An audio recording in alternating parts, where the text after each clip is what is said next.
Continuamos con las charlas del ciclo de charlas del Colegio de Arquitectos de Río Negro. Para nosotros hoy es un honor presentar a Jorge Villar, que es un arquitecto de vasta trayectoria, tanto en Río Negro como en Neuquén. Es un arquitecto que se recibió en la UBA en el año 1978, hizo planificación de regiones turísticas y también estudió economía de la energía del ambiente.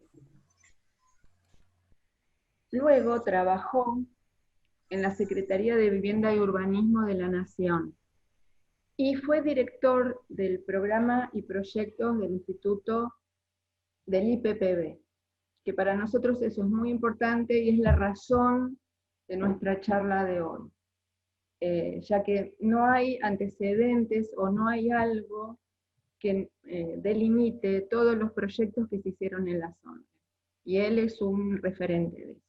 Así que bueno, los dejo con Jorge. Gracias. Hola, buenas tardes. Una vez más, muchas gracias Maribel, muchas gracias a todos ustedes. Como siempre, mi reconocimiento hacia el colegio, particularmente la seccional 4, que tiene especial interés y dedicación hacia el quehacer de los colegas de la región.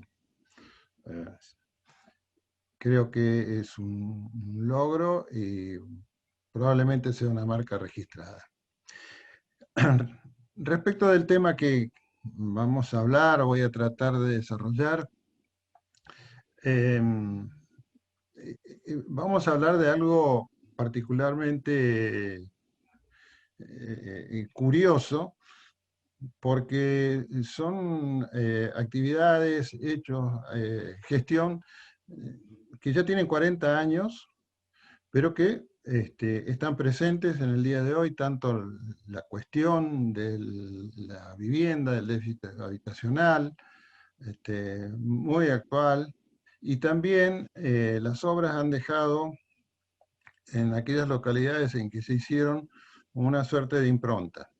Ha habido evaluaciones, críticas, elogios. Es un tema que no está cerrado. Pero me pareció que era una oportunidad, más que nada, para analizar todas las variantes que concurren hacia esta cuestión que en la Argentina es un tema central, que es el déficit habitacional. Que lamentablemente con el correr de los años va adquiriendo más características de crisis que de solución. De manera que entiendo que es un ámbito muy amplio para analizar, muy amplio para pensar, reflexionar, y fundamentalmente nuestra profesión tiene muchísimo que aportar. En parte también, con el correr del tiempo, es una opinión personal, se ha ido alejando un poco de la temática, pero creo que es un infinito campo y muchas cosas para aportar y para aprender también. Bien, vamos a ver si podemos hacer un primer encuadre. Digamos, rápidamente, ¿qué entendemos por déficit habitacional? Es un término muy, muy común. Básicamente podemos decir que una nación, una sociedad, digamos una nación, la Argentina tiene una cantidad de habitantes que rondan los 40 millones. Y tiene una cantidad de viviendas propias y un porcentaje de viviendas que alquilan a otras personas.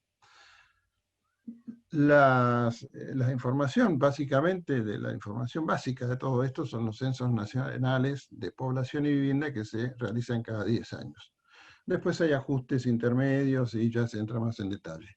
Pero lo que sí sabemos es que estamos muy lejos de una situación que podemos decir ideal, deseada, es que cada núcleo familiar compuesto por una o dos personas, matrimonios, hijos, como fuera que se organicen, tenga la disponibilidad de una vivienda cada uno. Concretamente, debiera haber una cantidad de viviendas que no es tal, por lo tanto, hay un importante porcentaje de la población que carece de vivienda propia y tiene que vivir en condiciones que no son las que podemos decir mínimas aceptables, las condiciones de habitabilidad mínimas. Esta diferencia entre las disponibilidades y las necesidades es la que podemos decir que denominamos, son números, déficit habitacional. ¿Cómo una sociedad, la nuestra, encara la cuestión de tener su vivienda? Para ordenarnos un poco, vamos a decir que depende de circunstancias múltiples, pero hay una que es fundamental, que es la disponibilidad de dinero para adquirir o construir una vivienda. Podríamos decir que la población demandante de viviendas se divide en 4 estratos. Uno, que podemos imaginar, que es aquel sector de población conformado por individuos o familias que con sus recursos dinerarios tiene la posibilidad de construirse o comprar una vivienda. Tiene un dinero excedente de lo que necesita para vivir y desarrollar su actividad, y con eso le alcanza para directamente comprar una vivienda, construirla, mandar construir y afrontar los gastos de la obra, y en plazo técnico tiene su vivienda. Luego viene otro sector que por encima de sus necesidades de vida tiene una capacidad, que vamos a llamar la capacidad de ahorro, pero no es tanta como la anterior. Le alcanzaría para cubrir los costos de construcción de 1 metro cubierto cada 4 meses, digamos. De manera que para tener una vivienda de 80 metros va a necesitar un plazo prolongado, ¿no? Solventando con su propio ahorro. Digamos,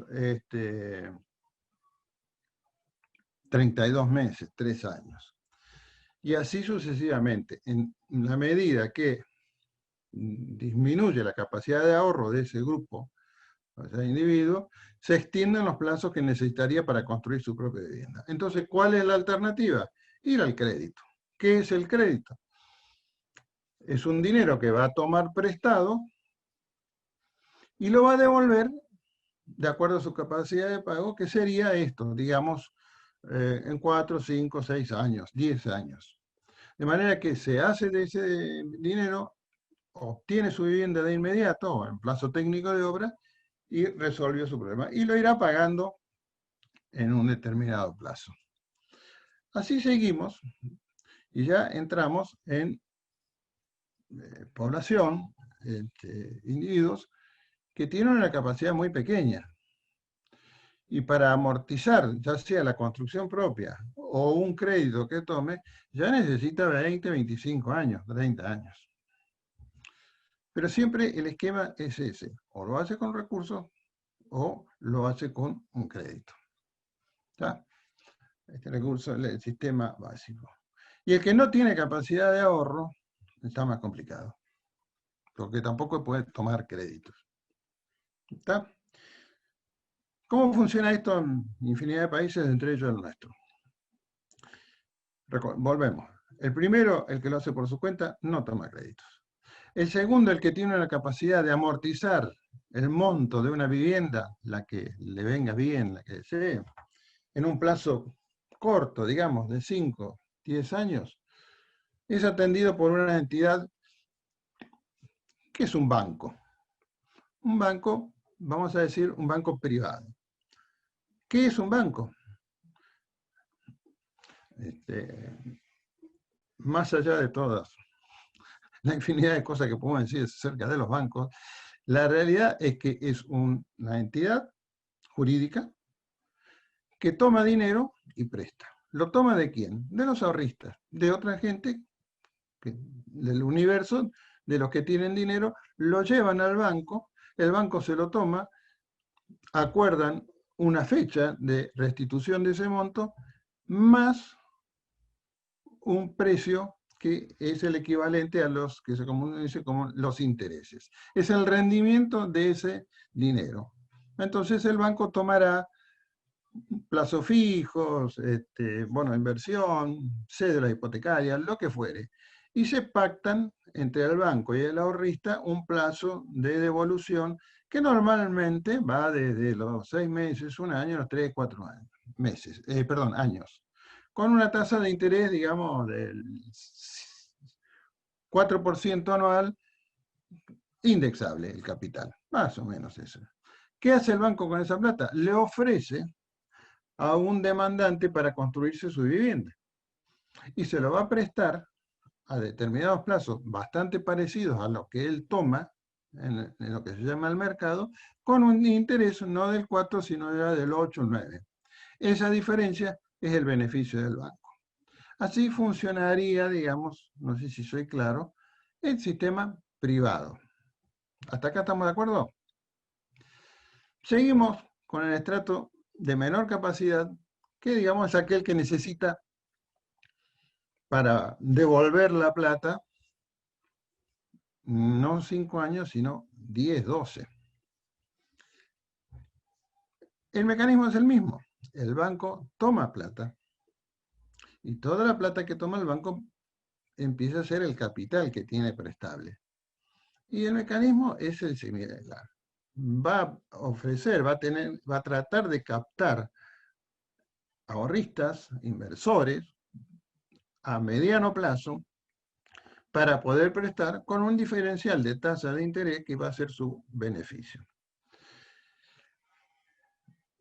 Así seguimos, hasta que llegamos a un punto en donde hay gente que necesita, vamos a poner un número que se escucha siempre, que necesita plazo de amortización de 30 años. Bueno, ya no hay forma de encontrar, por lo menos en el sistema capitalista nuestro, y con la predominancia de la entidad del capital financiero, inversores a 30 años, y mucho menos. Por la sencilla razón que los inversores tienen otras opciones de invertir el que tiene ese dinero en otro rubro que le va a dar mayor interés y se lo va a devolver en el corto plazo. Por lo tanto, ahí ya entra lo que podría ser históricamente el banco hipotecario. El Banco Hipotecario de la Nación es mitad banco, mitad instituto de vivienda. ¿Por qué? Porque presta normalmente algo parecido a los bancos privados, pero a largo plazo, pero no tiene, porque recupera a 30 años, entonces su cartera, su disponibilidad es muy pequeña. Entonces se nutre de aportes externos que le hace el Estado Nacional, o le ha hecho, le hacía cuando era público, proveniente del Tesoro General de la Nación. La Tesorería General de la Nación, en definitiva, se abastece del universo de impuestos que hay en todo el país. Entonces ya estamos en otro mundo.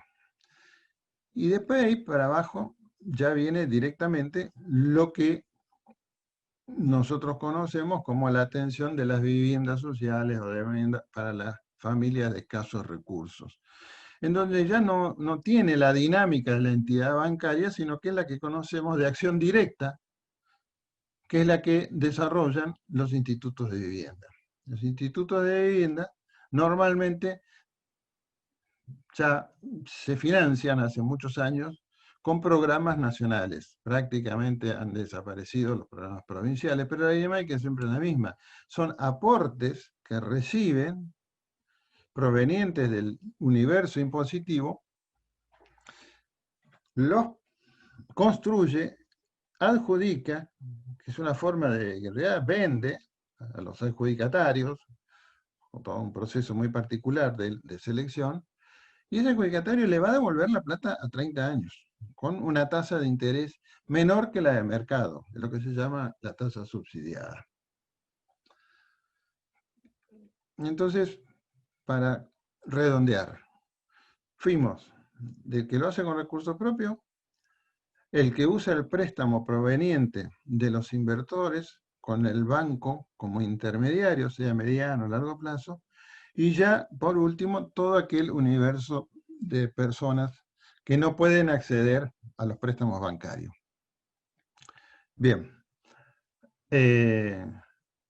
en esta última franja es donde vamos a charlar hoy. Antes de entrar en tema,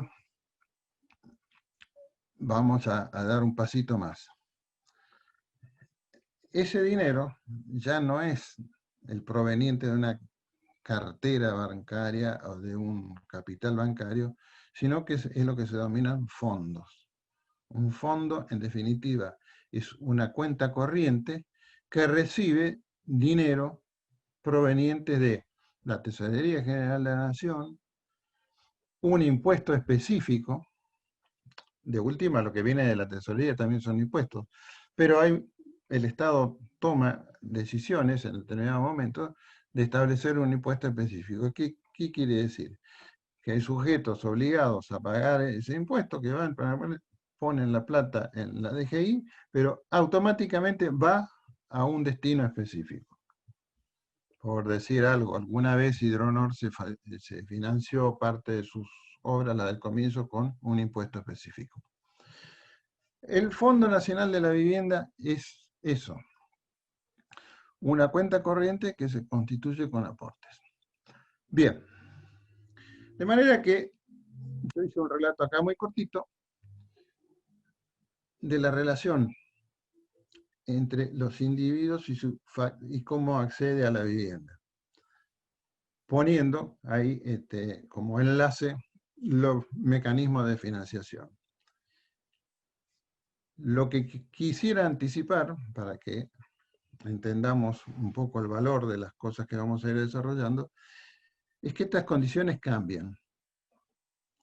Las cantidades de familias, vamos a usar el término familias, así lo simplificamos, las cantidades de familias no son siempre las mismas.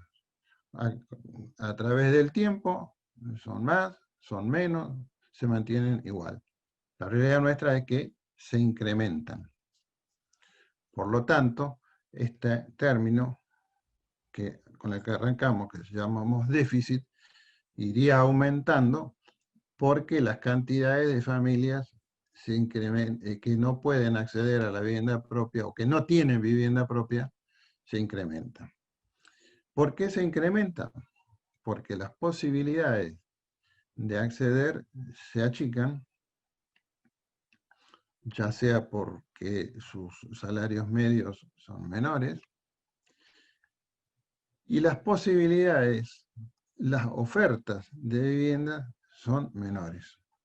Concretamente, el Estado, que ya a través de sus mecanismos es el que está ofreciendo estas unidades de viviendas accesibles a la capacidad de pago de esta gente, disminuye su oferta. Cíclicamente aumenta, disminuye, aumenta, disminuye. Entonces, menos oferta de unidades de vivienda a precios accesibles, vamos a decirlo en términos, y mayor cantidad de gente que necesita viviendas a precios accesibles.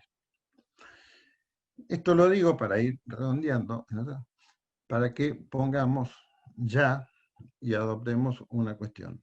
Lo fundamental en todas estas cosas que es la financiación de los planes de vivienda. Cuando la financiación empieza a tener oscilaciones, automáticamente los planes empiezan a tener problemas y la gente que va quedando fuera de estas posibilidades se incrementa. Dicho en otras palabras, el déficit se agrava. Es central el tema de la financiación.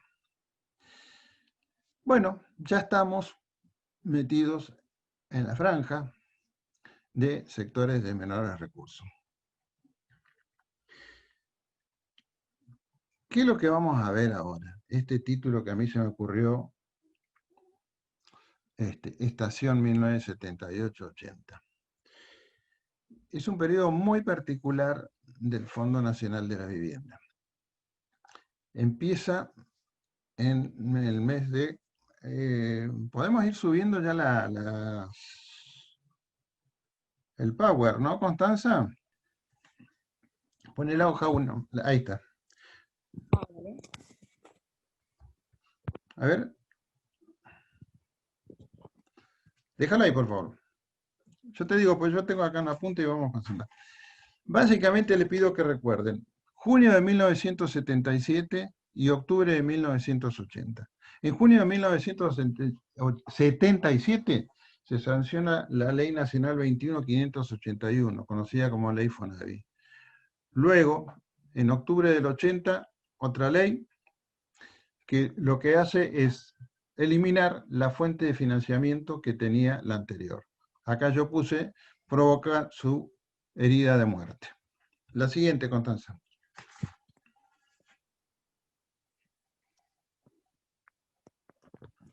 Bien, esta ley generaba el fondo con un sistema de recaudación muy sólido, muy particular, ningún invento, nada, ¿no? Que fue el principal sostén de este periodo. Pero además, reordenó todo el sistema.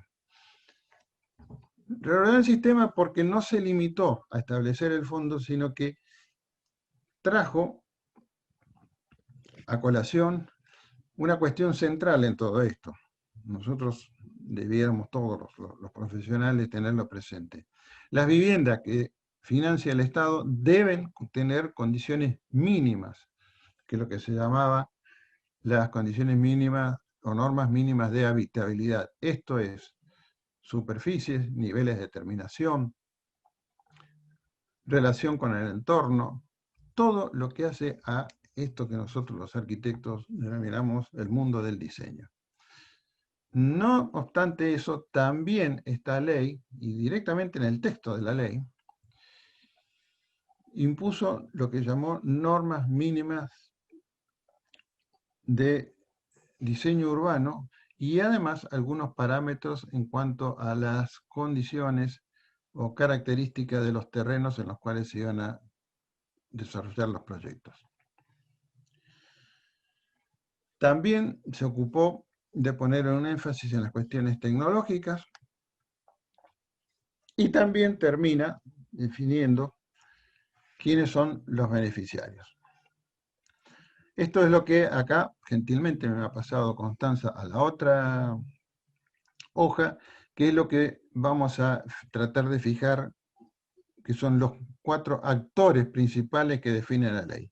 El fondo, que es el que se constituye con aporte del empleador, equivalente al 5% de las remuneraciones que él paga. Esto es, cualquier persona que tenía empleados paga sobre 100 pesos y saca de su bolsillo 5 y los lleva al Fonavi. No es que no confundir con aportes previsionales. Son 5%, digamos que se le suman a sus costos de los prestadores de bienes y servicios, más el 20% que pagan o pagaban los trabajadores autónomos, no de sus ingresos, el 20% sobre sus aportes.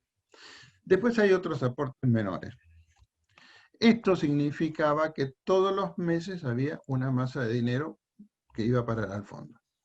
Este es el primer actor, que no es otra cosa que una cuenta corriente, así como la cajita de ahorro que podemos tener nosotros, donde una suerte de perinola maravillosa todos ponen. Ahora, la cuenta, junta plata, hay que ver quién la saca, porque tampoco vamos a marrocar ahí. ¿Quién saca plata de ahí? La SEDUP, Secretaría de Estado de Desarrollo Urbano y Vivienda. ¿Cuál es su función? Acá puse 3 o 4. Sancionar las normas para ver cómo va a funcionar este fondo. Que acá puse van a cumplir los institutos de vivienda. ¿Por qué? Porque este fondo se ejecuta única y exclusivamente a través de los institutos de vivienda. La Secretaría no ejecuta viviendas. Tiene algún fondito ahí para algunos programitas de investigación que tampoco nunca usó. La ejecución de las viviendas es a través de los institutos. La SEDUP, Secretaría de Desarrollo Urbano y Vivienda, es la autoridad de aplicación. Tiene otra responsabilidad. No es un tema menor, les pido que lo recuerden. Tiene que llevar actualizado el cálculo del déficit habitacional, tomando como base la información proveniente de los censos de población y vivienda, más algunas investigaciones que encarguen. En esa época tanto cuando trabajé en Buenos Aires, que era alumno todavía, salvo el último año del instituto, todos trabajábamos con el libro de cabecera, era el déficit.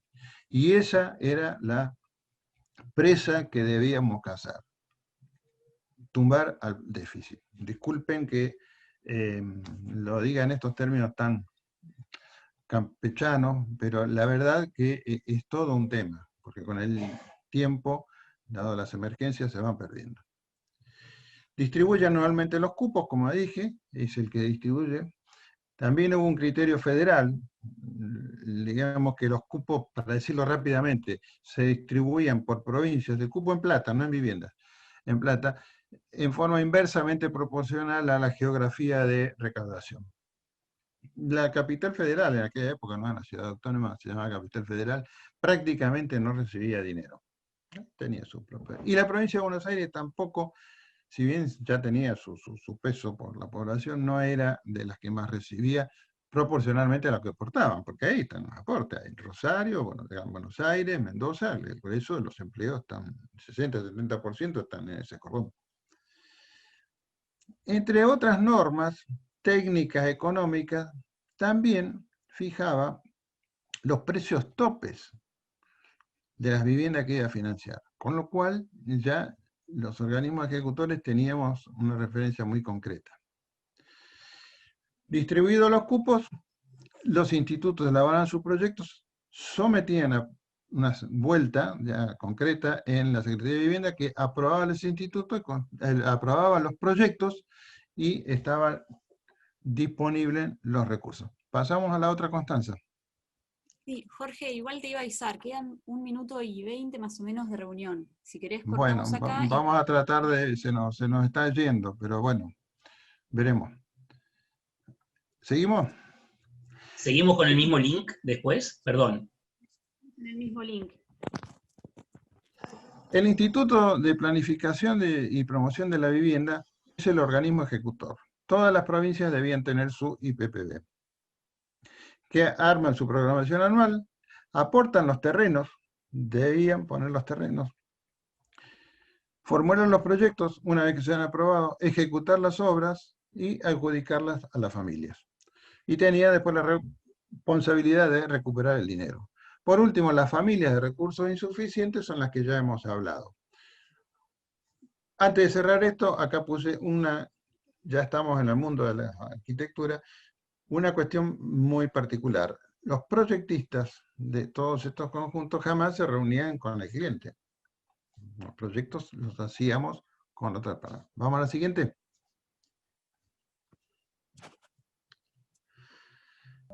Bueno, para hacerla más sencilla, yo voy a unificar conceptos que están contenidos tanto en la ley con muchos conceptos ya muy particulares, no hacía falta reglamentarlas, como asimismo las sucesivas resoluciones que en su calidad de autoridad de aplicación emitía la SEDU. Tenían fuerza de ley. Hay algunas que fueron sancionadas a imagen de semejanza y recogiendo experiencias anteriores del sector. Vamos a ver, yo considero que fueron muy virtuosas, pero básicamente no inventaron nada, sino que particularmente había experiencias que lo avalaban. Otras, más que nada relativo a la tecnología, en realidad, reconociendo la realidad, valga la redundancia, estaban invitando a evolucionar con la tecnología. ¿En función de qué? De mejorar la productividad. Y ahora vamos a volver. ¿Dónde está el origen de esto que digo que había experiencias? El origen es largo. En la Argentina, en el año 1924, ya se crea la Comisión Nacional de Casas Baratas, que se nutre de recursos de la lotería, y empieza a construir en Capital Federal. Ahí está esa magnífica barrio de 130 viviendas del conjunto de los Andes, ¿no es cierto?, en el año 1927. Básicamente, ¿cuál es la novedad? Es que se empiezan a construir viviendas dirigidas a estos sectores que nosotros hemos puesto en la cuarta franja. En aquel momento, ese proyecto era para empleados obreros municipales. Mucha agua corrió bajo el puente y ya estamos hablando del año 77-78. Una de las cuestiones, y acá voy, que establece taxativamente la ley que el organismo ejecutor debe ser un organismo autárquico. Esto es, miren, los que hemos estado en el Estado sabemos la importancia de la autarquía y de lo que puede pasar cuando los fondos empiezan a recorrer los vericuetos de la burocracia, que vienen de la Tesorería General de la Nación, hasta que conseguís el libramiento que tiene que hacerle el organismo específico, en este caso la Secretaría de Vivienda, después entras en la cola a ver si ese día hay fondos, de ahí transfieren a la provincia, a la Tesorería General de la provincia, que no te agarren fecha de pago de haberes, porque la plata para los certificados de obra van a parar al pago de haberes y después hay que andar esperando. Bueno, el circuito directo, y recuerden que el aporte iba directo al fondo, lo que yo decía, ¿quién tiene la firma? ¿Quién tiene la chequerita de ese fondo? Había una sola chequera que tenía el secretario de Estado. Y el secretario de Estado hacía los cheques para los institutos de vivienda. Y los hacía, como tenía plata, ahora vamos a ver la plata que había, directamente en forma anticipada. O sea, un mes antes del pago de los certificados, los institutos tenían la plata. Pero acá viene otra cosa para nosotros los profesionales. Establecía que este organismo ejecutor, por el hecho de ejecutar fondos del FONAVI, podía recibir honorarios, tenía que pedirlos, por fuera del cupo, un sobrecupo que podía ser hasta del 3%, puse yo 1 más 2. De ese 3%, un 1% podía destinarlo a adquisición de bienes y servicios para mejorar la administración, la gestión general del instituto. Y el 2%, famoso 2% para aquellos tiempos, para mejorar el sueldo de los profesionales y técnicos que trabajáramos en los programas FONAVI. Esto significó, esto lo pedimos, recuerdo yo hice la metodología, lo pedimos y vino. Esto significaba un sueldo, un pago adicional sobre el sueldo nuestro, que eran buenos, del orden del 30-40%. No les voy a contar las repercusiones que tuvo. Había mucha envidia, no había otra cosa. No nos miraban con buenos ojos a los técnicos profesionales del instituto porque cobrábamos mucho más por tareas similares.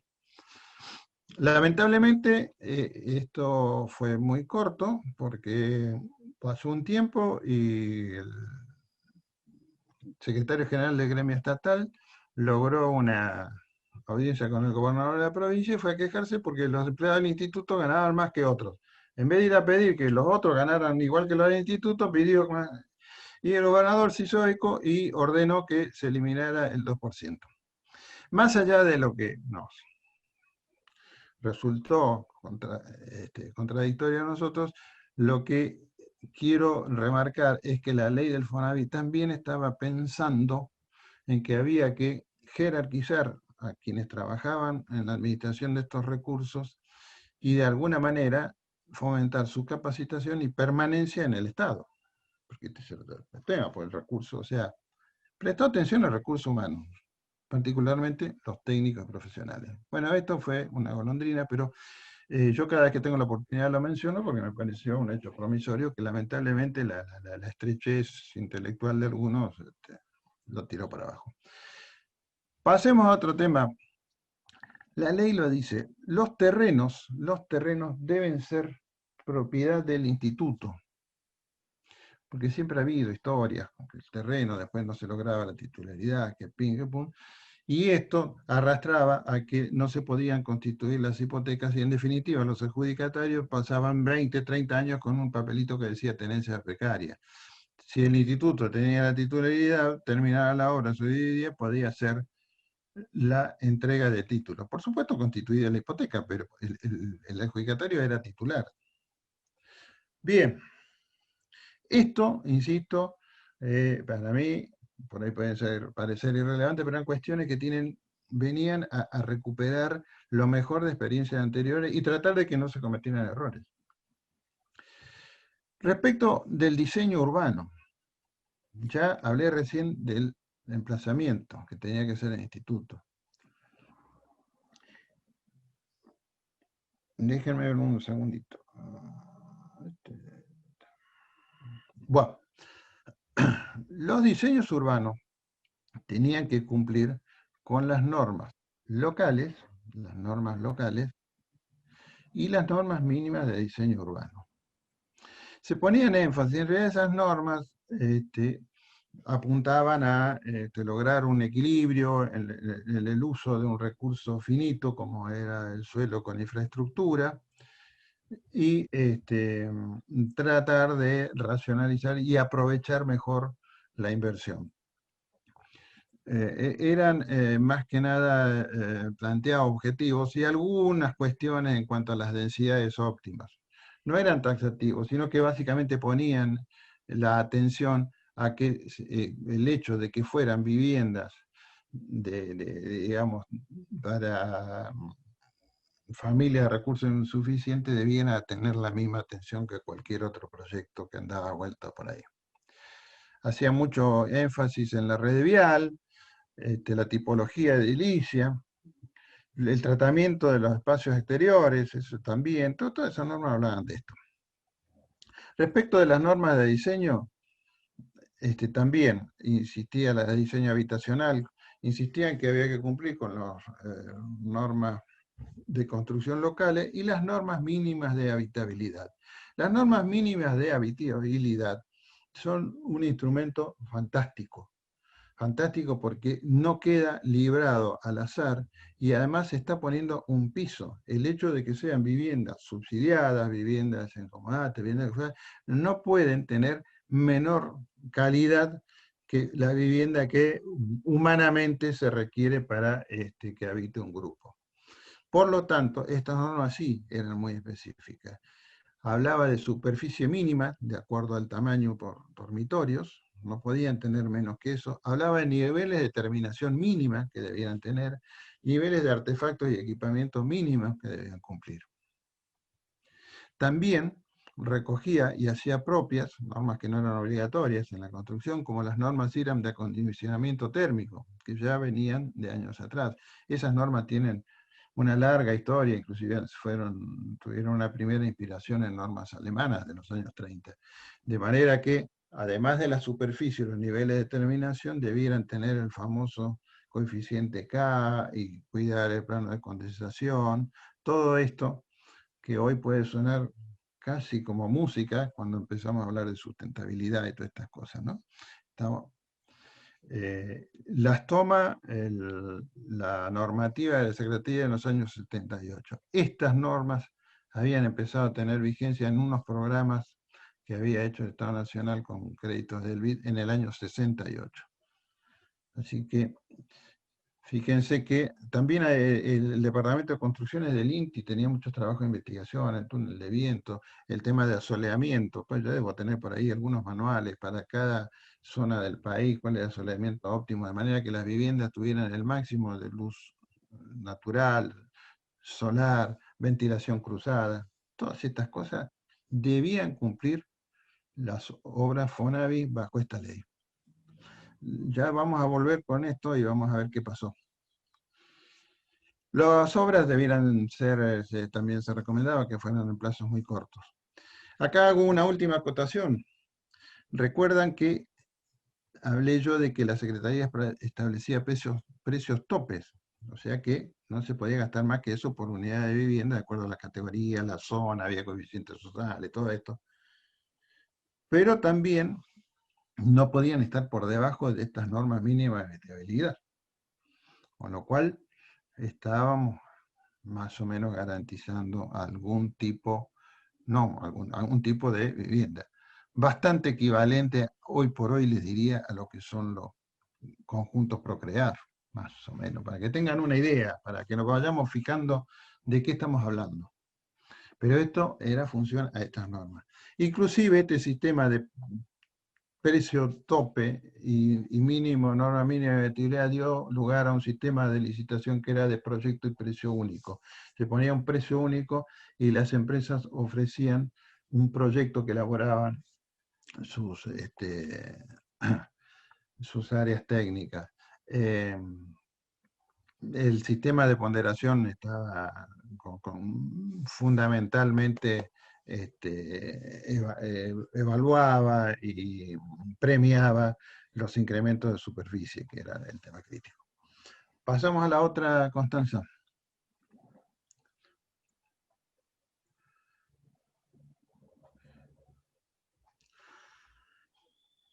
¿Dónde estábamos parados en 78-80? Insisto, muchas cuestiones provenientes. Respecto a la localización y ocupación del suelo, hay una vieja tradición, metida en autoridades de la gente, inclusive en algunos profesionales. Las viviendas estatales, Fonavi, techo digno, todo esto, en lo posible, lejitos, extramuros. No me parece justo achacarle esta ideología a determinado sector, ni político ni gobierno. Ha sido una constante. Y hay otra gente que piensa lo contrario. Entre eso, obviamente, me incluyo. Y se incluían las autoridades de la Secretaría de Vivienda, que eran las que habían redactado el proyecto de ley. Este fue un equipo muy sólido ese. Tenía un sostén, que por eso respetaban. A partir de los años 60, ya muchas ciudades del país empezaron a tener los famosos planes reguladores, después un poco desprestigiados, y bueno, no se adaptaron a los tiempos, todas estas cosas que tenemos mucho para debatir. Pero empezaron a tener referencias las cuestiones de uso y ocupación del suelo. Seguimos por la otra, Constanza.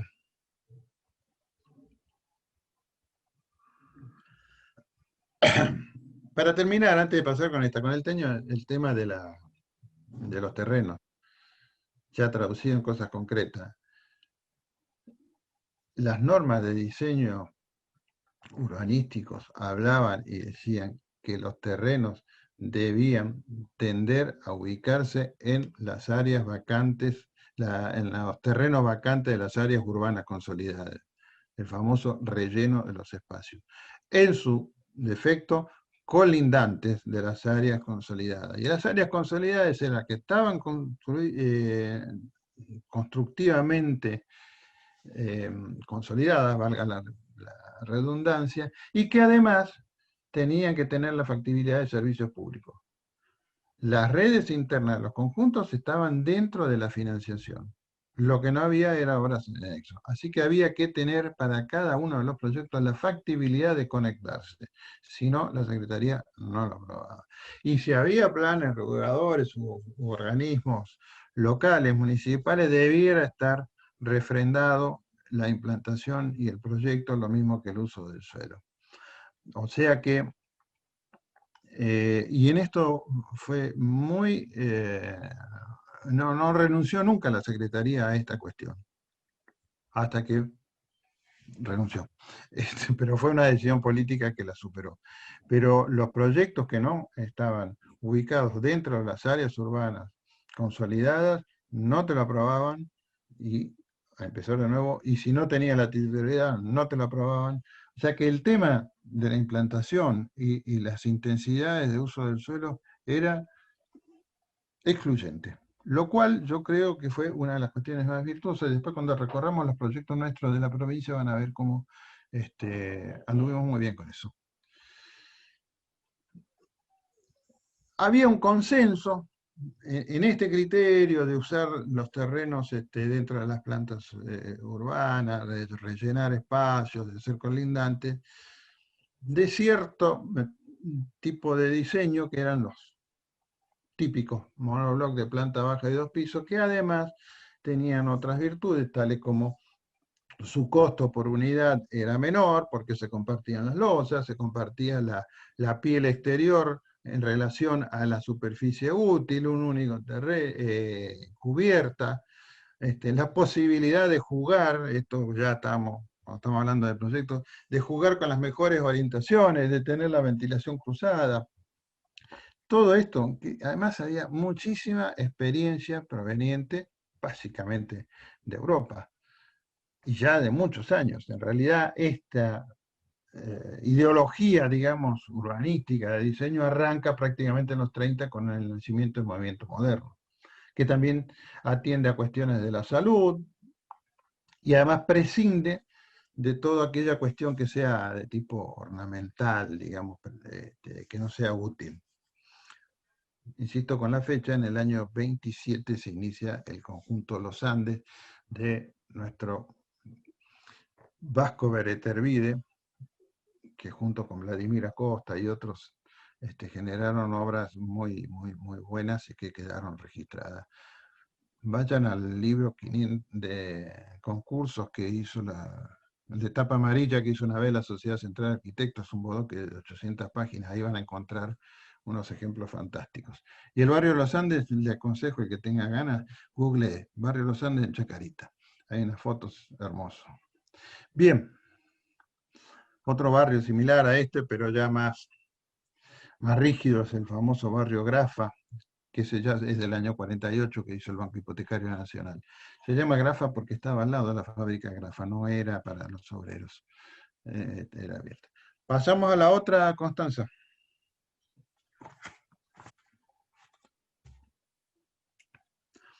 La cuestión tecnológica, como les dije, la ley misma ya planteó promover la investigación y el desarrollo con criterio de productividad. Y la Secretaría se puso al hombro esa consigna. ¿La productividad para qué? Hemos hablado del déficit, hemos hablado que la plata no alcanza. Y la industria de la construcción, ¿qué respuesta nos daba? Y ahí estaba. La industria de la construcción nunca tuvo una actitud, por lo menos en este ámbito, de evolucionar, de mejorar sus costes. Concretamente, si el recurso es escaso y la necesidad es grande, lo que hace cualquiera de nosotros, queremos sacarle jugo al dinero. En esta actividad sabemos que la productividad viene de la mano de evolucionar con las tecnologías, los procesos constructivos, bueno.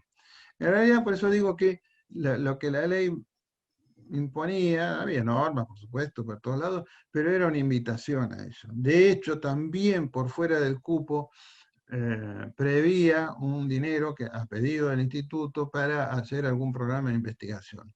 Nosotros hicimos un proyecto de investigación, después se demoró un poco, ese terminó, yo ya no estaba en el instituto, que era de vivienda de emergencia, porque había habido acá estas tormentas de verano y se había llevado puesto a Comayo, Río Chico y 2 o 3 pueblos de la cordillera.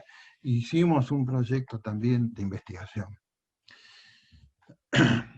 Fuera del ámbito del instituto había ya a fines de los 60, 70, interesantísimas experiencias. También la Secretaría se encargó, la SEDUC hizo concursos, hizo seminarios, cursos,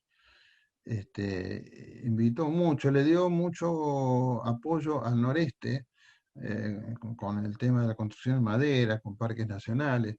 Había en aquel momento ya desarrollado el sistema UNE 1. UNE significa Universidad Nacional del Noreste. La vieja Facultad de Arquitectura del Resistencia, el Chaco, desarrolló un sistema muy interesante para ejecutar con mano de obra no calificada, sin máquinas grandes, todo manual, y que le dio el número 1. Una interesantísima también desarrolló un sistema en la erradicación de la Villa Chaco Chico en Córdoba, un grupo dirigido por el arquitecto Beretta y después varios jóvenes arquitectos que habían sido alumnos de él, erradicaron una villa en Córdoba, pero los capacitaron y diseñaron un sistema de prefabricación de paneles en el piso que después los levantaban. Bueno, se capacitó la gente y además tuvieron avances, por supuesto, en esa escala tecnológicos al alcance de esa gente, de esa mano de obra, y por supuesto mejoras en los costos, la famosa productividad. La industria también estaba apareciendo con algunas innovaciones. Aparece el Durlock en esta época, muy resistido por los arquitectos, las empresas, no querían para el Fonavi. Otras cuestiones también, la Comesi, que era la principal fabricante de chapa galvanizada para techo, ofreció en el mercado la chapa prepintada. Hay un concurso que después vamos a ver en Roca, el de 500 viviendas, tiene la chapa prepintada. Eternit, que fabricaba de fibrocemento también con chapas color. Ahí en Fernández Oro hicimos un barrio que está, hace un tiempito yo pasé, las chapas siguen ahí. Lamentablemente después se descubrió que tenían otras cuestiones de fibro. Pero chapas color, y que inclusive ahí no sé por qué después no lo hicieron, había unas piezas especiales de Cenefa que eran muy interesantes. O sea que también había una cierta vocación que después se fue consolidando, ¿no? Cierto sistema de prefabricación, algunos paneles que no anduvieron, otras que anduvieron muy bien. El de Plaza Winkle de Fonavi, el que está sobre la ruta, la vieja playa de estacionamiento, ese, tiene ya también como 40 años, muy dignos, encofrado. Bien, sigamos con la otra.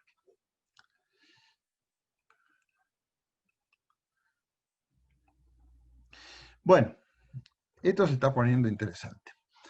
¿Qué pasaba en enero de 1978? ¿Se acuerdan que yo les dije que la ley se sancionó en junio? En julio empezó a juntar plata.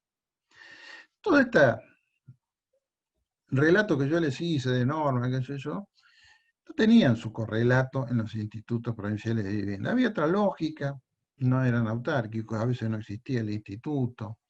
Algunas se dedicaban más a algunas obras más chicas provinciales. No estaban en esa onda. La verdad que no sé tampoco tiene verdad. Pero la consecuencia es que no había proyectos. Y en diciembre del año 77 había en la cuenta del Fonavi un toco de plata, mucha plata. La proyección del Fonavi era plata suficiente como para construir cerca de 150.000 viviendas al año. Quiere decir que había ahí plata como para 60, 70.000 viviendas, estaban ociosas. Esto generó un impacto político inclusive. El secretario de Estado empezó a perder la paciencia, el ministro también llegó a los más altos niveles y hubo en febrero del 78, los pocos días que yo hubiera asumido ahí en el instituto, había llegado, lo primero que me enteré que había una reunión en Buenos Aires del interventor del IPPB, que tenía que ir con el ministro y con el gobernador. No tuvo mejor idea que llevarme ahí también, porque le habían sido convocados los gobernadores por el ministro del Interior y les pegaron una lavada de cabeza, manu militari, que o empiezan a ejecutar esa plata o va a correr Troya, va a arder Troya. Así que había una sensación de que había plata por todos lados. O sea, parece un cuento esto. Parece que ustedes dirán, Villar almorzó con algún tinto, que no sé qué le pasa, pero yo les juro que era así.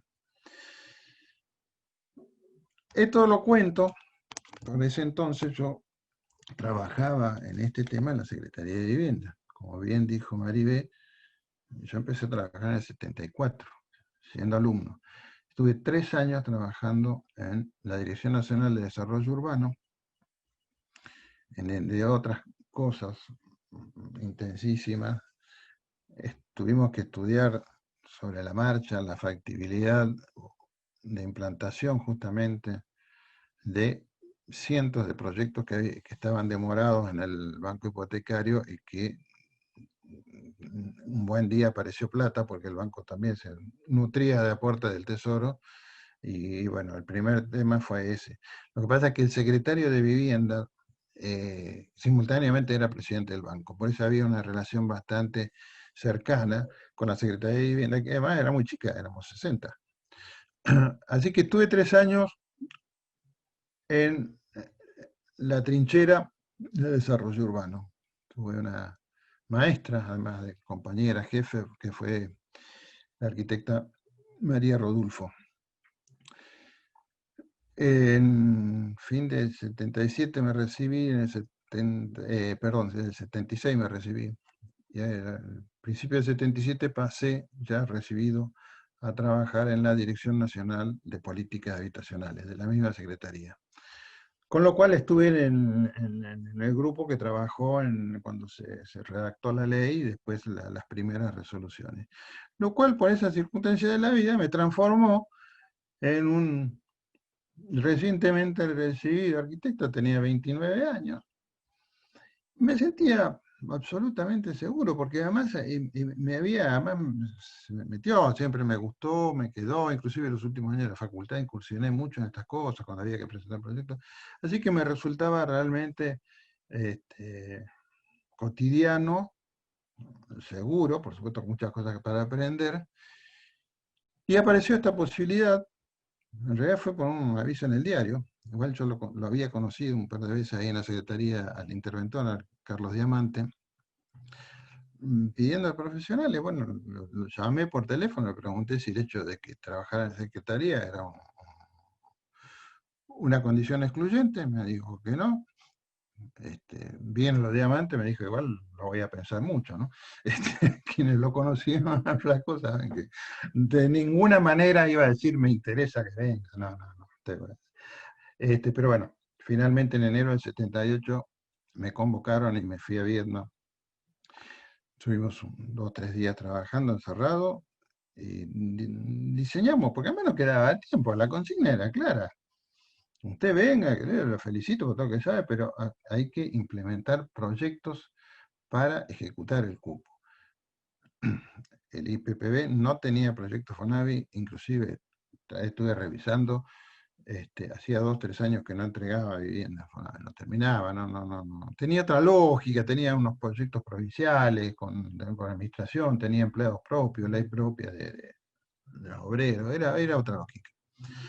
Así que bueno, básicamente armamos una dirección de programación y proyectos que tenía 3 áreas, una que era de tierra y agrimensura, para mí era central porque tenía que empezar a ubicar los terrenos, sabiendo que las condiciones eran a rajatabla, que había que cumplirlas, no fue nada extraordinario. Ahí había un señor y un agrimensor que estaban, yo pedí que quedaran en el área, porque piensen que no había digitalización, los archivos eran papelitos. Y había un señor que conocía, pero al dedillo, lo que era el registro de la propiedad y catastro de la provincia. Así que bueno, eso quedó. Proyectos y de infraestructura también. Pasamos a la otra y nos pusimos en marcha. Entre enero del 78 y abril del 80, que fue cuando renuncié y dejé el instituto, desarrollamos y licitamos estos proyectos que ustedes ven en pantalla, sumando un total de 4.217 viviendas. Esto, dicho así al paso, significa que si seguíamos con este ritmo y el banco hipotecario trabajaba normalmente y la capacidad de ahorro de la gente se mantenía y había un sector que se podía arreglar de por sí, en 7 u 8 años controlábamos, dábamos por terminado el déficit habitacional en la provincia de Río Negro. No fue así. Pero esta era la proyección, basado fundamentalmente en un sistema que recaudaba todos los santos meses. Tenemos la seguridad y el financiamiento. Esto es central. Cuando empieza la obra y a mitad se corta el financiamiento, sí, se pone un descalabro, después las cosas salen más caras, después nos salen nuevos proyectos y la brecha entre oferta y demanda se extiende. Vamos a pasar rápidamente a partir de acá, y son una serie de imágenes que yo tomé de Google. Yo no tengo ningún documento de esto, ni planos, ni archivos. Busqué en las páginas algunas cosas del instituto, no encontré. Inclusive hay estudios donde no figuran estas obras, estudios hechos por fuera del instituto, ¿no? Pero la maravilla del Google. Vamos a ir pasando rápido, Constanza. Acá van a ver, perdón, volvelo. Este es Río Colorado. Fíjense, está ahí marcado con un circulito roto, claramente borde y completamiento de área urbana consolidada simultáneo. Hacia la derecha del circulito, a 500 metros, está el centro del casco antiguo de Río Colorado, y 2 cuadras más arriba está la municipalidad, y enfrente, todo ese terreno vacío, es lo que era la vieja estación de ferrocarril. Pasemos a la otra. San Antonio Oeste también está sobre la entrada, 500 metros a la derecha está el centro de San Antonio. Si ustedes, no sé cómo se ven en sus pantallas, pero van a ver que alrededor de eso después crecieron todos los barrios que hizo el instituto, que son viviendas individuales. Todos estos que estamos viendo, salvo cuando yo les avise, son monobloc de planta baja y 2 o 3 pisos. Sigamos. Viedma. Bueno, ven lo que es Viedma, ¿dónde estaba? Esos eran los viejos terrenos del Tiro Federal. Están en el centro geográfico de Viedma. El centro comercial está sobre la costanera. Choel está claramente en aquel momento, era una extensión del área urbana. Ahí hacia la izquierda, ahí arriba, a 400 metros está la terminal de Choel. La siguiente. Villa Regina también, una situación similar. Desde la izquierda, donde dice Camino del Valle, es viniendo desde de Roca, Chipoleti. Este es en el primer puente, se cruza, y ahí a pocos metros, frente a Deportivo, no me acuerdo cuál es el club, muy grande, se ve la canchita de fútbol. Están 348 viviendas en Regina. La siguiente. General Roca, sobre uno de los accesos principales, la avenida Mendoza, está la universidad. Ese proyecto de 500 viviendas lo hizo Hugo Aristimuño, no sé si está en la sala, un talentosísimo arquitecto, ustedes lo deben conocer por también el talento que despliega como director teatral. Allen está pegado a lo que antes era el viejo hospital y ahora el hospital nuevo, y al lado a 100 metros de la universidad, también una extensión del área urbana consolidada. Siguiente. El Bolsón, estas son viviendas individuales. Ahora cuando veamos hay unas imágenes de piso del Bolsón, es una experiencia muy interesante con recursos de la zona, una empresa de la zona. Esto viene bien porque se habló mucho que el Fonavi era para empresa de Buenos Aires, sistema constructivo. No era así. Siguiente. Chipoleti también estaba dentro del área urbana. Chipoleti tenía por aquel entonces ya una ley de fierro, que era que por fuera de la circunvalación nada, por adentro, no digamos que vale todo, pero bienvenido sea. Esos eran terrenos que habían sido de Corpo Fruit. Siguiente. Cinco Saltos, claramente llenando espacios. Ojo, estas no son las viviendas de 7, 8 pisos que están sobre la vieja estación de ferrocarril, ¿no? Son bloques de planta baja y 2, 3 pisos. La siguiente, por favor. Bariloche, ex ruta 258, salida al Bolsón. En aquel momento, cómo ha crecido esto, era el borde del área, era la expansión. Y paradójicamente ahí nos estábamos empezando a despertar de que Bariloche no era solo la costanera, el Yao Yao y el centro cívico, que había una fuerte demanda, ya era bravo en aquella época Bariloche, ¿no? Siguiente. Fernández Oro, también son unas viviendas, unos dúplex, en pleno centro. Tengo un recuerdo muy particular. Cuando yo me ocupaba, me ocupaba y me preocupaba bastante con el tema de los terrenos. Tengo mil anécdotas de intendente que sí, que afuera, que no, que esto, que no me va a poner esto, que me van a hacer, que este terreno está muy bueno. Como yo tenía la data que me pasaba días, y cuando iba a ver en el registro la propiedad en Viedma, y más que eso, había un apoyo del interventor del instituto, y además la línea de Secretaría de Vivienda que ponía la plata era esa y nada que... Ese intendente, cuyo nombre no me acuerdo que me dijo, estoy redundante hoy, ¿no? Qué lindo, esto me va a levantar el nivel del pueblo. ¿No? Todo lo contrario a todo aquello que miraban con desdén el Fonavi, este hombre estaba contento porque le iba a levantar el pueblo. No me voy a olvidar nunca de esa tarde que pasé raudamente por mi ciudad. Sigamos, otra. Bueno, acá estamos también dentro de las limitaciones que nos pone Google, lo que es la planimetría.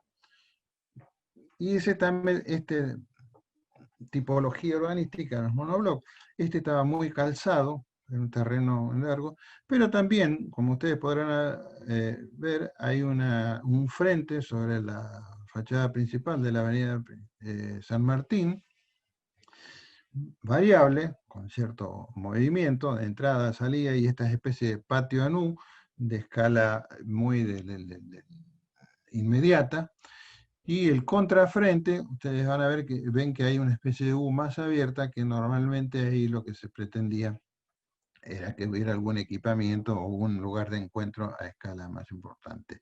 Y básicamente predominan, si ustedes se fijan, paralelo a la avenida San Martín, la orientación de los bloques, y eso claramente está buscando ahí la mejor asoleamiento y ventilación.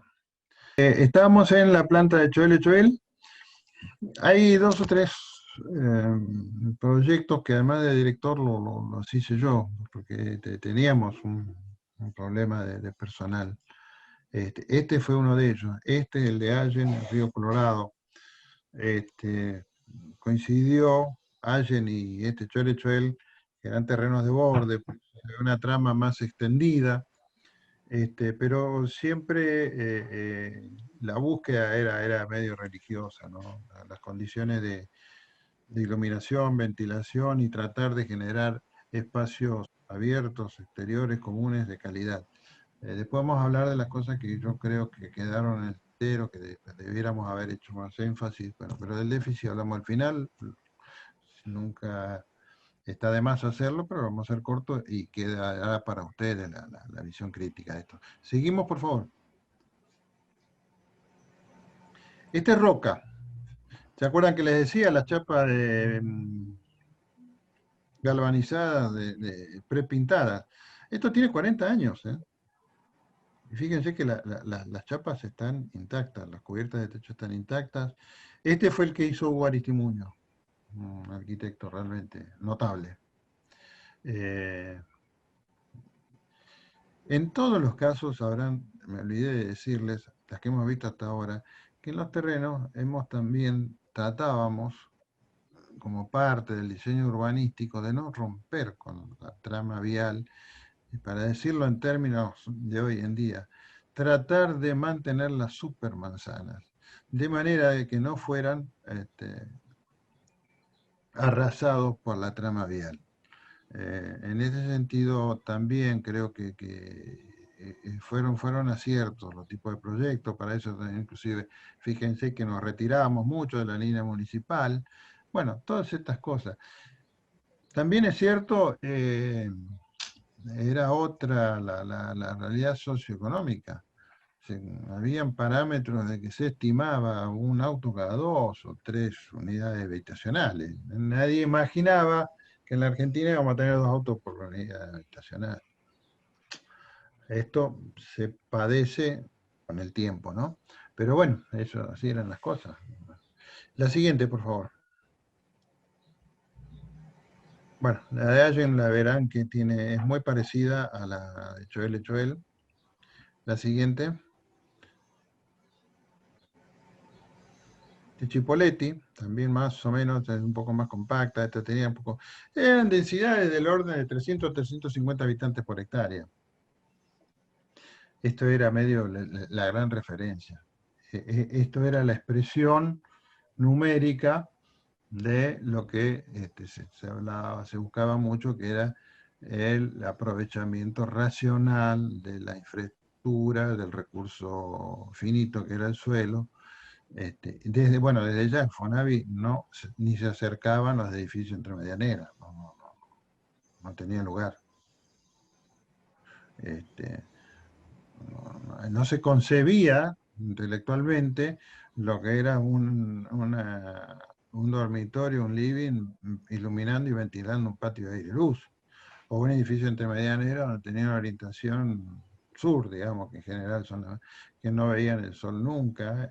Bueno, esas cosas eran consenso, a nadie se le ocurría eso, ¿no? Un poco por eso se encuentra en esta tipología una respuesta favorable a todas estas inquietudes, necesidades, cuestiones virtuosas del diseño. Sigamos, por favor. Bueno, esto para los que no les ha tocado en suerte, el tema de incursionar en esta tipología de arquitectura. El tema de las plantas, le hemos dado vuelta, y todas las plantas de las viviendas lo que pretendían era también el mismo criterio: máximo aprovechamiento, mínimo de circulación interna, máximo. Bate el alcohol. Sí. El tabique sanitario, de un lado cocina, del otro el baño, coincidiendo en altura, de manera que están las columnas de los edificios. Y bueno, había todo un desafío en resolver los nudos, tratar de que la circulación abastezcan a la mayor cantidad, circulación siempre sin ascensor, ¿no?, de unidades, y después cuando llegabas a la punta, acá se ve un ejemplo de cómo se van produciendo el acople en sentido vertical, los que siguen en línea, y en sentido horizontal, donde hay un cambio de dirección. Yo, lamentablemente, de esto yo nunca guardé nada. La verdad que tendría que haber hecho de unas copias antes de irme al instituto. Pero bueno, esto lo saqué de una revista de la época, no sé exactamente de dónde era. De una revista Suma lo saqué. ¿Seguimos? Bueno, acá hay una serie de imágenes de los proyectos también. Las imágenes del View no son de lo mejor, pero bueno, para tener una idea qué pasó, porque esto es hoy. Este es el río Colorado. En términos generales podría apreciar. La idea mía en algún momento era subirme a la camioneta y sacar fotos de todo esto, ¿no? Un poco para pasear, un poco para alimentar mi hobby con la fotografía y, bueno, acordarme de épocas muy lindas. El COVID-19 me dejó a pie, y que bueno, espero cuando levante poder hacerlo, reunirme quizás con algunas personas y poder hablar o chequear el grado de legitimación con el usuario, que en definitiva es importante, ¿no? Así que bueno, ahora vamos a ver unas pocas fotos y ya vamos terminando. Este río Colorado en general se lo ve bastante bien. Este hecho lo hecho él, perdón. Sí, pasemos a la siguiente. Este hecho lo hecho él, esta era la U más grande. Acá a la derecha está la terminal de ómnibus, donde ahí la gente aprovechó y puso ese playón multiuso, que evidentemente cumplió con la expectativa. Es un lugar de encuentro del barrio y de algunos aledaños.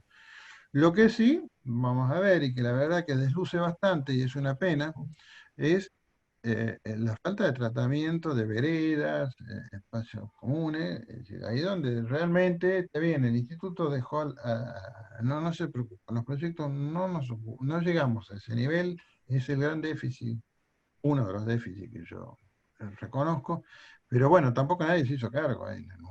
Los municipios podían haber realmente tomado la posta y haber generado lugares muy lindos, de manera que se parecieran bastante al famoso conjunto del barrio Los Andes, que les repito, traten de googlearlo y van a ver lo que son esos patios. La siguiente, por favor. Esto es Roca. Roca, no sé si recuerdan, era una super manzana. Había una espina que la recorría, de tránsito absolutamente local y de servicio. Y básicamente, fíjense ustedes lo abierto que es, lo iluminado que están las viviendas, visto estas condiciones, esta relación con el medio ambiente desde afuera, ¿no es cierto? Y si está disponible, usufructuado, lo que significa la iluminación, ventilación, y bueno, con el tiempo han evidentemente crecido muchos árboles y esto colabora bastante. La siguiente, por favor. Esta es otra vista de Roca. Fíjense que tiene las barandas de los balcones, que son esas tablas inclinadas. Estos son originales. Estas son originales. O sea que realmente esta obra estuvo evidentemente construida bien, ¿no? Porque inclusive el salpicré de la fachada y todo es original. Recuerden cuando vimos la planta, también los techos, ¿no? La otra, por favor. Este 5 saltos. Fíjense, mirando en el centro de la foto, hacia atrás se ve el césped cuidado, de alguna manera ahí hay una participación. Esto sí o sí lo hacen los vecinos, no sé si todos, pero se agrupan y se usa y bastante. La vereda hecha bolsa, bueno, esto tampoco. Siguiente, por favor. Este Fernández Oro, como les decía, fuimos a llenar lotes que estaban vacantes en el pleno centro. Esta sí anduve hace poco, cuando se hizo esa reunión de esa plata anduve por ahí. Están bien, son, por lo menos exteriormente son las casas originales, ¿no? Los tanques están bien, ¿no? Normalmente estos tanques a veces se ven descascarados, no, están realmente bien. Y bueno, ahí están. La siguiente, por favor. Este es el bolsón.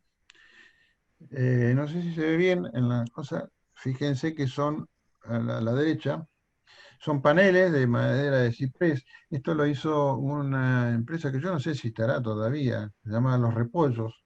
Tenía asiento ahí en ese paraje que está yendo de Bariloche del Bolsón antes de llegar al Bolsón. Este, También fue una muy buena experiencia porque justamente la seguridad de cobrar en tiempo, en forma, permitía que pequeñas empresas, porque si no, en el sistema estos que se dilatan, está para los grandes, que son los que pueden tener espalda para ir a descontar un certificado al banco o aguantar. Esta gente no, además, bueno, tenía ese sistema ellos de paneles, con lo cual seguramente tenían una copia, así que una pequeña empresa pudo hacer frente a un barrio de 56 viviendas en su propia localidad. La verdad que yo desconozco si esta gente siguió o no, pero fue muy agradable que este sistema se desarrollara como contribuinte al instituto, ¿no? Creo que es la última. Sí. Pocos segundos. Y después estaría bueno que... no. El tema del diseño y ejecución junto con la obra de todos los espacios exteriores, bueno, la locura esta que significaba usar el cupo a veces también nos sacaba un poco de esa órbita, ¿no? Se ha escrito mucho sobre esta época, hay muchos, hace poco hay, Joaquín, una revista que vos subiste en Facebook de la Facultad de Ciencias Sociales de Buenos Aires, hay un artículo sobre los conjuntos habitacionales, ¿no? Si bien está referido al de Buenos Aires, pero le cabe mucho. Y el otro tema que realmente en ningún momento nos propusimos, que yo creo que debiera ser así, estas obras debieran tener un director de obra independiente. Porque muchas se han deteriorado por la mala ejecución. El inspector de obra es una cosa, el inspector de obra tiene otra cuestiones. Por a veces superado, además estaban en distintos lugares. Hay veces que el grado de deterioro viene por la mala calidad de la ejecución. Por suerte en Río Negro fue muy, perdón, esporádico. Pero yo creo que le vendría muy bien a un sistema como este tener directores de obras independientes. Yo los he visto en otro lado, en España es así. Cerrando, yo lo que creo que han pasado muchas cosas. Una de ellas, entre tantas, es que por esa época, años 78, el costo de construcción del Fonavi estaban 200, los precios tope, no me acuerdo exacto, pero un equivalente a 200, 250 dólares el metro cuadrado. Hoy su equivalente, que no es el Fonavi, estamos más cerca del Procrear, está cerca de 600, 700 dólares el metro cuadrado. En 40 años la inflación del dólar puede oscilar, vamos a decir, en el 100%. Quiere decir que en términos de dólar el costo de construcción se ha triplicado.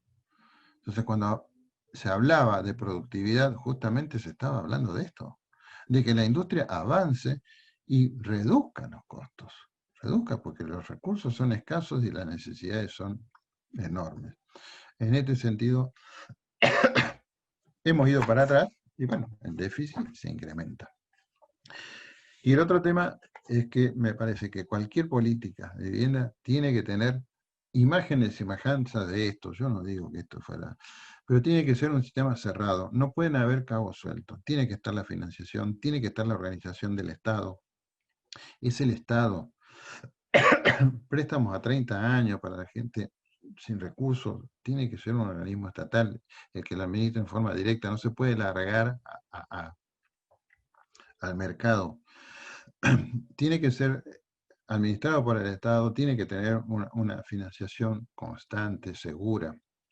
No pueden quedar cabos sueltos. Tiene que tener a cara de perro las normas de diseño urbanístico, la implantación, los terrenos, los servicios públicos, toda esta cosa que vimos en el primer paquete de imágenes, que yo vi los emplazamientos, creo que fue quizás, y casi me pongo a disposición de discutir si eso no fue un gran acierto. El resto está abierto, pero la política de terrenos fue un gran acierto del IPPB. Con el tiempo, a los 2 años, la idea de Fonavi se tuvo que flexibilizar, porque muchas jurisdicciones no siguieron a esa persona, siguieron insistiendo de mandar los proyectos a extramuros de la ciudad, la Secretaría no los autorizó y hubo una movida ya a nivel de gobernadores para que, bueno, en definitiva el Fonavi le autorizara a usar hasta un 15 o 20% del cupo anual para comprar terrenos. ¿Por qué? Porque no querían largar los que había fiscales. En ese sentido, el IPPB fue clarísimo, y esto lo pongo en cabeza del interventor, ¿cierto? No era una graciosa construcción del director de proyectos. Así que, pero también tiene que tener la política esa componente, lo mismo que el diseño habitacional. No puede ser que después se terminó haciendo cualquier cosa, porque después cuando en el fatídico octubre del 80 se anula el artículo que establecía el sistema de recaudación y se lo derivó a aporte de la tesorería y qué sé yo, no sé cuánto de la NAFTA, se cayó el fondo. Entonces, a los poco tiempo, como la plata escaseaba, ¿cuál fue la solución? Bajemos los requerimientos de las normas mínimas de habitabilidad. Y así se hizo. Y así se hizo. Se bajó, hasta alguna de la otra vez lo encontré escrito. Resolución número 91 de la Secretaría de Vivienda. La 1 había puesto las normas mínimas de habitabilidad. La 91 las bajó. ¿Y para qué las bajó? Para que la plata alcanzara para más. En vez de seguir la lógica que hablábamos recién, de que las cosas costaran menos y la plata rendía más, no, le bajamos esto. Esta es una política tremenda, inhumana. Hasta hoy la vemos en otros ámbitos, como el Código de la Ciudad de Buenos Aires, que dice que como la gente no le alcanza la plata, para comprarse un monoambiente, ahora quieren que se autoricen los monoambientes de 8 metros cubiertos, no sé, cualquier cosa.